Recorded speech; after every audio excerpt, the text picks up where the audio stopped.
Welcome back everyone, I hope you're all fantastic. On today's video, I want to show you a bunch of different ways you can use the FM9 and by extension the FM3 and the Axe-Fx 3 with external effects pedals. I'm going to trust that most of you are literate enough where you can understand how to connect some cables from the FM9 to some external pedals and that you'll be able to follow along with me there. If you're not, feel free to ask questions in the comment section below, no judgment, but I am going to assume that base level of knowledge in there. So let's tear straight into it. Before you even turn your FM9 on, before you cable anything up, before you watch the video, just make sure that this output 3 knob is turned all the way up. That way you can preserve your sanity during the video. For situation number 1, I'm going to be using a mono pedal. I've got the Past Effects elastic mattress down at my feet. It's an incredible recreation of a vintage electric mistress. I love the way it sounds. It's probably my favorite real-world modulation pedal that I own. So I've got my guitar going into input 1 on the FM9, and then I can place as many blocks as I like in here, but the important thing is that I'm coming out of output 3. I've gone from output 3 left on the FM9. It's the one that is closest to the top of the FM9, and for consistency, I have then come back in to input 3 left. So output 3 left, from the unit, there's a cable going to the input of the pedal. The output of the pedal goes to the input 3 left over here, and I've placed this input 3 block on the grid.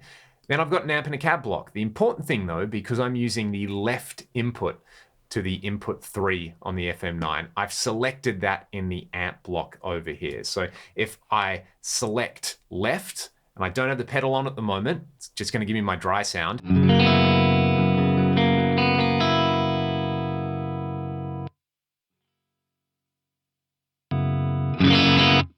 If I select right, I'm getting nothing because there's nothing plugged in. Now, in this setup, I'd be activating the pedal itself. So if I want to hear the effect of the elastic mattress, I'm going to step on the elastic mattress.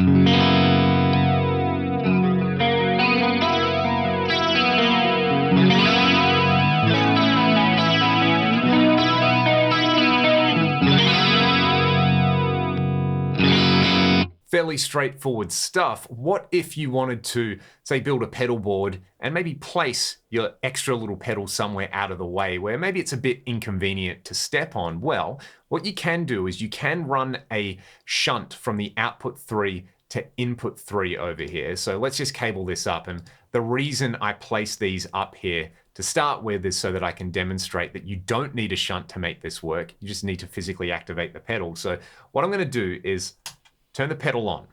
And if I've got this input 3 block activated, you're going to hear the effect.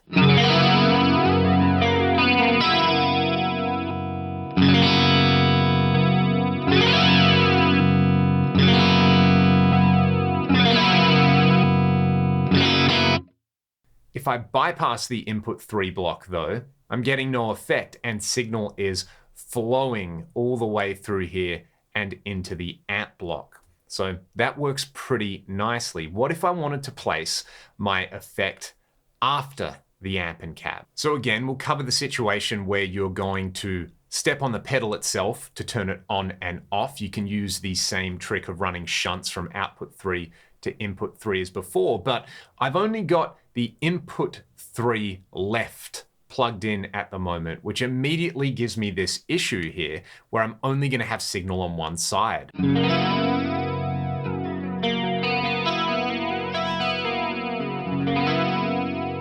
There's two ways around this if you want to run in mono. The first one is you can go to the setup menu up here and go to audio.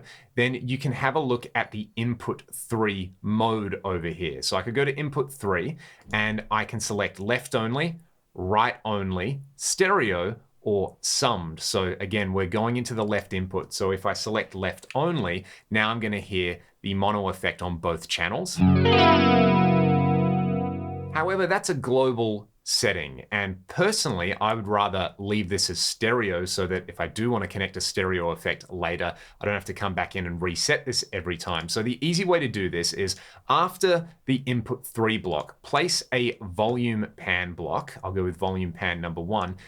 And we'll just select left only as the input on here. It defaults to stereo. So in stereo, we're going to have the same issue.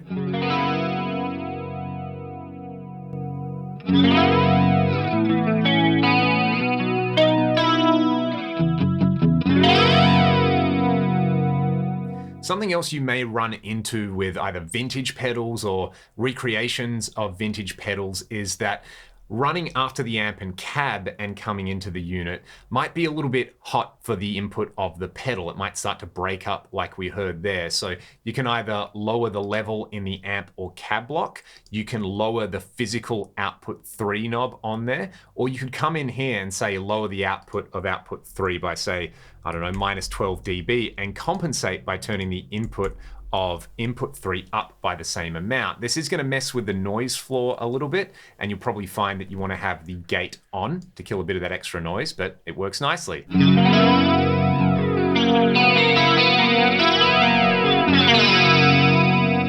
Okay, let's look at some stereo setups now. I'm using the Past Effects Chorus Ensemble, which is their recreation of the old Boss CE1. This is a mono in, and it's not really stereo, it actually gives you wet and dry, but for the purposes of this video, it's got 2 outputs and they're different, so we'll call it stereo. Now, basically the same setup as the original mono setup over here, but when I come back into input 3, and of course I've got to have 2 cables coming from my unit back to input 3, I'm going to set up 2 amps and a stereo cab. So I've just got a pair of the same amp over here. This one here, I've selected the input to be left, and I've set the balance control all the way to the left. I've also done a similar thing with the other block. I've set the input to right, so it's getting the other audio channel, and I've panned it hard right. Then in the cab block, I've got a stereo cab block, I've got the same IR loaded up, and I have panned each of these IRs left and right. Of course, you could play here with not having the panning super hard left and super hard right. It's totally up to you. But in this situation, you'll hear that when I activate the effect, I'm going to get that nice stereo or wet dry effect with this one. We will hear a true stereo pedal in just a little bit, but for now, we get this.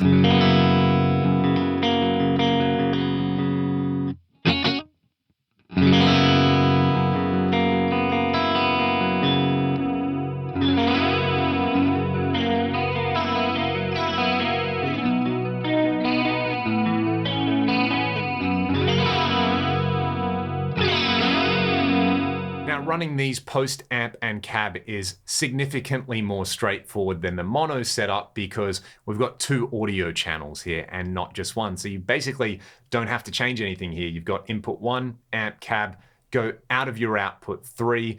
Now, if it's a truly stereo input pedal, you can use 2 cables. So you run in stereo out of the output 3 block into your pedal, output in stereo back to input 3, and you're pretty much good to go. Now, the chorus ensemble, like I said, is mono in, and then it's got 2 outputs, so it will fail the ping-pong delay test. I'll show you the ping-pong delay test in just a second, but let's just hear this effect because I think it sounds gorgeous.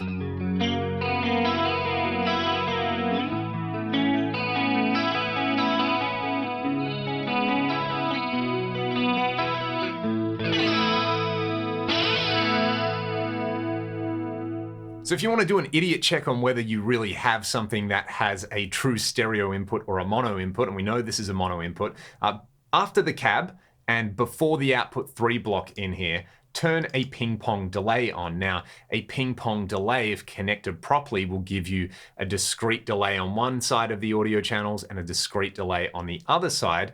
In this case, let's have a listen to what it does. That's not a ping-pong delay, so we know that something is happening there where we're either being summed to mono at the pedal or we're not truly putting out a stereo signal to the pedal. So I'm going to connect a different pedal now. I'll connect the UA Golden and an extra cable. So I'm coming out with 2 cables in stereo from the FM9, coming back with 2 cables in stereo to the FM9. Okay, I've got the Golden set up, stereo in, stereo out. I've got the ping-pong delay on. Let's do that same test. I could hear a proper ping pong delay there, which means it passes the test. I've got stereo ins and stereo outs. I'm going to activate the golden on the 224 Hall mode, which I really, really like. Together with this ping pong delay is pretty sweet.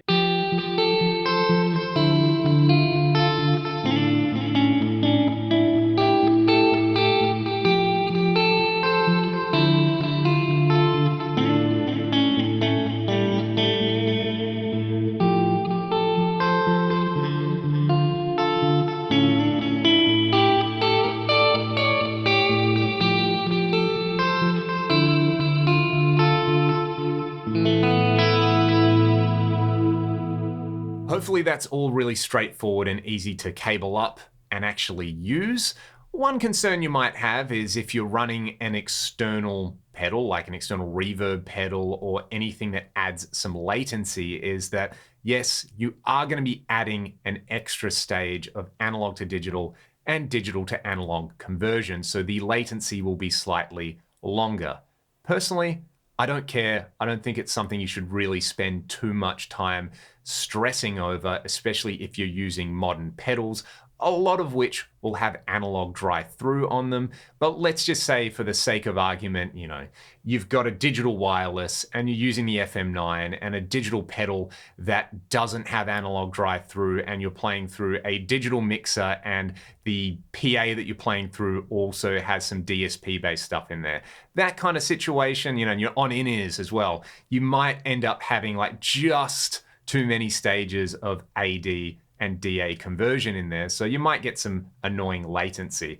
This is how I would personally run this pedal. You got to be able to set the pedal 100% wet, which I've done. Then you set your output 3 and input 3 blocks in parallel.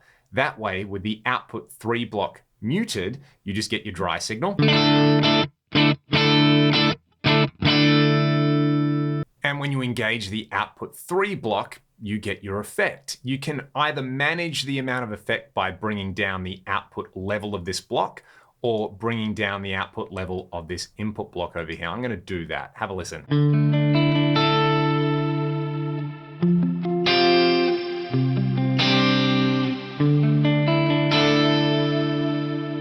The nice thing about this setup is that if I want the reverb tails intact, I can just bypass the output 3 block. If I want to kill the reverb tails, I can bypass the input 3 block. So this kind of thing.